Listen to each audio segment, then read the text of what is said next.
Lepo pozdravljeni v drugem pasjem kastu, z vami sem Vanja Blagus in danes bomo govorili o šolanju. In z mano sta današnja gosta, tamle je Tako, čivava, predstavnik manjših psov in Volt. Volt je dolgodlaki belgijski ovčar, seniorček in pa tipični predstavnik majhnih kužkov. Če so vam teme našega pasjega kasta všeč, stisnite všeček, se prijavite na kanal Radio Express, na YouTube kanal, stisnite zvonček in boste obveščeni seveda o naših novih vsebinah. Kot rečeno, z mano sta ta dva, ki bomo danes malce povprašali, kako se ti počutiš kot tak predstavnik manjše pasme? Vidim, da udobno. Volt, kako je poskrbljeno za seniorje? Ja, malce manj sta zgovorna, seveda, ker jaz pač ne govorim pasjega jezika, zato bomo o tem vprašali njihovo lastnico Urško Medvešček. Pasji kast z Vanjo Blagus.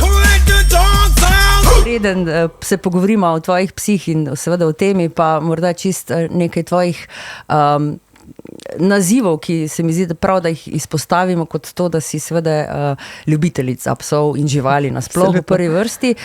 Drugače pa se s psi ukvarjaš verjetno od malega. Časa, ja. Ti si mednarodna sodnica ocenjevanja zunanjosti prve FC grupe, to Tako. so Ovčarji in pastirski psi. To je, kar se tiče razstavljanja psov, kar se pa tiče šolanja psov, si pa inštruktorica osnovne, kako je naziv, osnovne vrste Real Obedience. Ja, in pa tudi osnovne vrste, torej osnovne poslušnosti. Poslušnosti, Tako. tako. Že kar vrsto let. Ja. Tako da mislim, da si kar in seveda tudi učiš v pasji šoli. Ja. Kar sem hotela v štartu, pogovorila sem se, v bistvu je bilo bolj enostransko. Bolj Monolog, čeprav, ne, kar se tiče človeškega komuniciranja. Res je. Kar se tiče pa pasjega, Je že kaj pasje sporočil. govorice je pa bilo, ne, oblački nad... Bilo. Torej, ali se morajo psi naučiti našega jezika, torej človeškega, ali se lahko, oziroma ali bi bilo boljše, da se mi naučimo pasje govorice? Jaz mislim, da je oboje enako pomembno, ker dejstvo je, da psi živijo v človeškem svetu, tako da morajo biti zmožni funkcionirati v njem, to se pravi sprejemati našo govorico in si jo kar se da uspešno raztolmačiti. Je pa seveda po mojem nujno, da se tudi mi toliko posvetimo temu, da smo mi sposobni razbrati, kaj nam psi po svoje sporočajo. To se pravi, da tudi mi se posvetimo temu, da mi znamo brati pse, njihovo govorico, telesno, tudi vokalno konec koncev, skratka, da tudi mi razumemo, kaj oni nam po svoje povejo. V bistvu začela sem s čivavo, tipičnim predstavnikom manjših pasem. Vemo, morda mi, ki se ukvarjamo s psi, še toliko bolj, da imajo manjše pasme mal prizvok tistih občutljivih, pa morda tudi nadležnih včasih, ampak jim ne delamo s tem usluge. Ne? V bistvu so to psi ravno tako kot velike pasme. Ne? Absolutno. Po mojem, seveda ima vsaka pasma svoje specifike in tudi ne moremo povsem enako ravnati s 3 kilami psa, kot pa s 30 ali več kilami psa, ampak vsekakor si delijo enake lastnosti kot ostale pasme in jih moramo tako tudi obravnavati. Tako, kar se tiče vzgoje, kot kar se tiče šolanja, če se le da. To se pravi, jaz zagovarjam ne samo vzgojo, ampak tudi šolanje, to se pravi aktivno preživljanje časa s psi, ukvarjanje, tako da se mi zdi, da jim delamo krivico, če v bistvu ne izkoristimo tega njihovega potenciala, ker konec koncev so vsi psi narejeni za sodelovanje z nami, zato da nam v preteklosti so nam na tak ali drug način služili, tako da neka medsebojno povezovanje preko nekega dela se mi zdi, da je za vse koristno. A ne? In tudi mali psi zmorejo marsikaj, da ne rečem vse, kar zmorejo tudi veliki, tudi Tako je dokaz za to. Tako da se mi zdi, da konec koncev s tem so tudi oni bolj zadovoljni in zadovoljeni v svojih nagonih. Tako, da ima v bistvu svoj namen kuža. Tako. Danes sva rekli, da bova govorili o šolanju, pa morda to je zelo širok pojem, tako da se primerno nekje osredotočiti, pa sva rekli, deva čist od začetka. Morda ne, ko nekdo kupi psa ali ga dobi zavetišča, eno od teh dveh variant, je dobro, da gre v šolo. Kdaj? Ali je lahko prezgodaj, oziroma ali je kdaj prepozno, ali se tisti klasični, ali se da starega psa naučiti novih trikov? Ja, seveda se da. Jaz vedno zagovarjam stališče, da nikoli ni prezgodaj in nikoli ni prepozno. Prezgodaj seveda v smislu takrat, ko so mladiči primerni za oddajo v nov dom, ko imajo opravljena osnovna cepljenja. To se pravi nekje okrog 2. meseca oziroma po 2. mesecu starosti.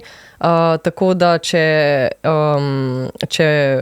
se nam tako izide, da se začne recimo mala šola, tečaj takrat, ko mi dobimo mladička, pa da je to ustrezno za nas, za našega psa, se mi zdi super, da se čim prej lotimo. Se pa zgodi, sploh jaz ne diskriminiram, da tako rečem, tudi če kdo posvoji starejšega psa ali zavetišča ali preko kakšnega tako društva, pa da ni še, sploh če sam nima dovolj izkušenj, se mi zdi najbolj primerno, da se začne tudi z malo šolo, tako da sem v mali šoli imela tudi že odrasle pse, ni nobenega zadržka pri tem. Zdi se mi pa ravno tako pomembno, da mogoče malo poizvemo, kaj se dogaja v izbrani šoli, to se pravi, da izberemo ustrezno šolo za nas in za našega psa, da ne štartamo nujno na najbližjo, najbolj priročno varianto, ker morda ni najprimernejša. Danes so, seveda imamo poplavo načina šolanja in vzgoje psov, ampak kaj je tisto osnovno, kjer se morda pa vse šole ali pa vsi kinologi nekje strinjamo, kako delati s psi, kako začeti s psom. Se pravi, tista navezanost, kontakt, to je tisto, kar morda začnemo. Ja, iz tega moramo tako ali tako vedno izhajati. Metode šolanja so res različne. Po mojem mnenju so ene bolj, druge manj primerne na splošno, so pa seveda tudi razlike, kaj nam pa našemu psu bolj odgovarja. Tako da pač po temu se moramo ravnati. Vsekakor se mi zdi potrebno, da delamo predvsem na tem kontaktu, pa na pozornosti psa na nas, torej na vodnika, zaradi tega, ker dostikrat se zgodi oziroma vidim tako mal pomanjkljiv kontakt, pa je kuža v principu naučena in kup enih stvari, ampak če nima kontakta, jih ne bo izvedel, če ne želi sodelovanja z nami. Tako da temu kontaktu se moramo res izredno veliko posvečati. To je torej, tisti kontakt.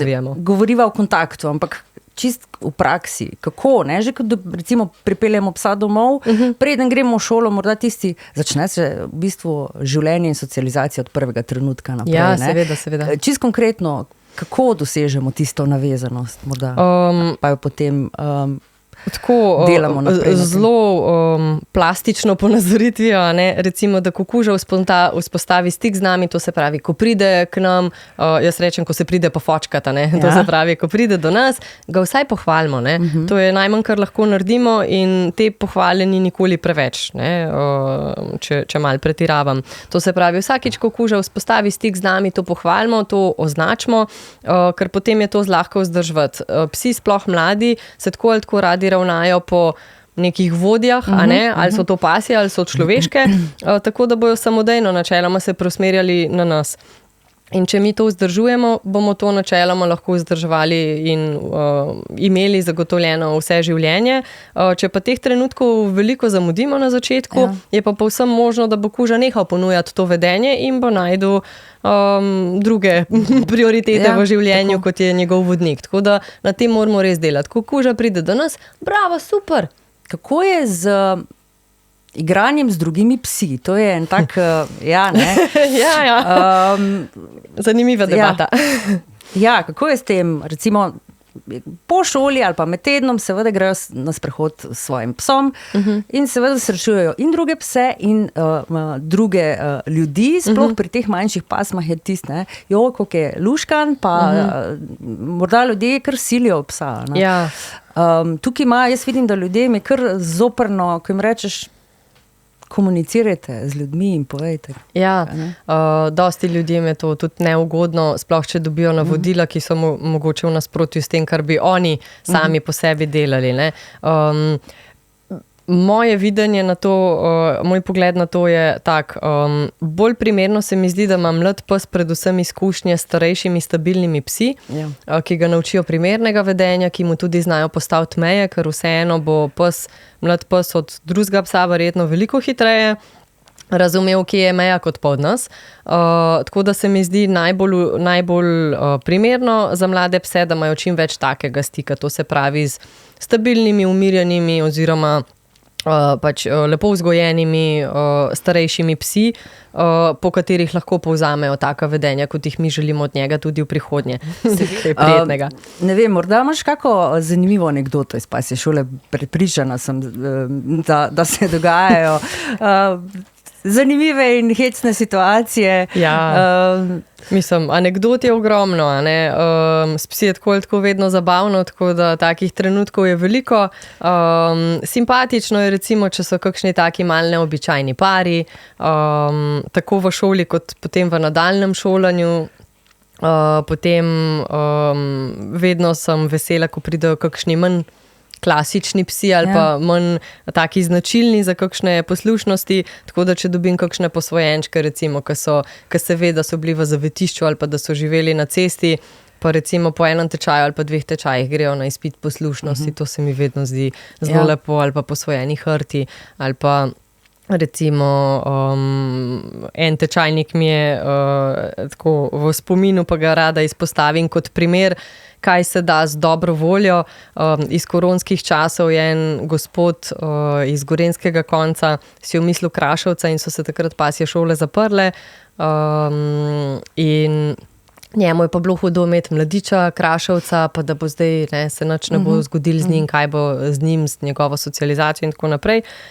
In sva midva imela učne ure kar po telefonu, pa po mailu, pa vnuk mu je pomagal odpreti YouTube kanal in pol sem mu jaz snemala filmčke s svojimi psi in on domačo nalogo delu in ga je vnuk snemal, ne.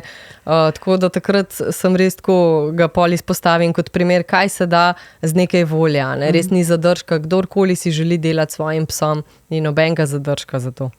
Cilj je konec koncev, verjamem, ni nujno, ampak morda, da dobimo na koncu eno potrdilo, da smo dobro delali, so pa potem izpiti, ki jih upravljajo tečajniki lahko pač v teh pasjih šolah, ki so članice Kinološke zveze Slovenije. Se pravi, da po nekih standardih upravijo izpite. Tako.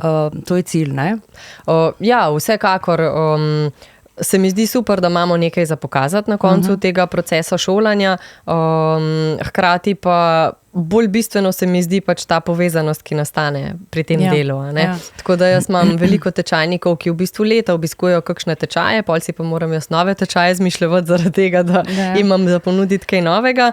Pol jih pa na vsake toliko časa pregovorim, da grejo na kakšen izpit, ker je tudi meni v užitek, da kot inštruktor predstavim svoje delo s tem, da pač pokažem tečajnike, kako delajo s svojimi psi.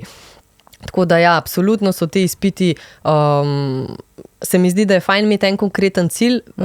Dosti ljudi tudi rabi nek konkreten cilj za to, da vidijo nek smisel v svojem delu, ampak primarni smisel, ki ga jaz vidim, je pa ta globi, to se pravi povezanost, ki nastane med nami in psom in ta odnos, ki ga razvijemo preko dela. Jaz recimo mojim tečajnikom dostikrat rečem, ne dobiš psa, ki si ga želiš vedno. Dobiš psa, ki ga potrebuješ. Dejansko skozi šolanje in čas ugotoviš, da pravzaprav si pa morda ravno potreboval enega takega, ki ti je dal ene izzive. Ja, veliko se naučimo s takimi psi, s katerimi ne gre vse gladko. Super.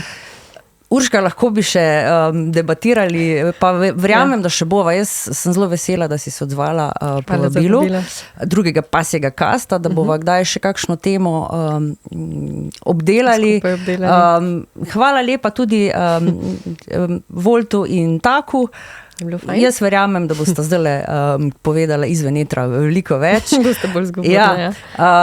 Hvala lepa pa seveda, da ste si vzeli čas in ogledali drugi pasji kast. Z vami sem bila Vanja Blagus in če so vam teme všeč, kliknite všeček.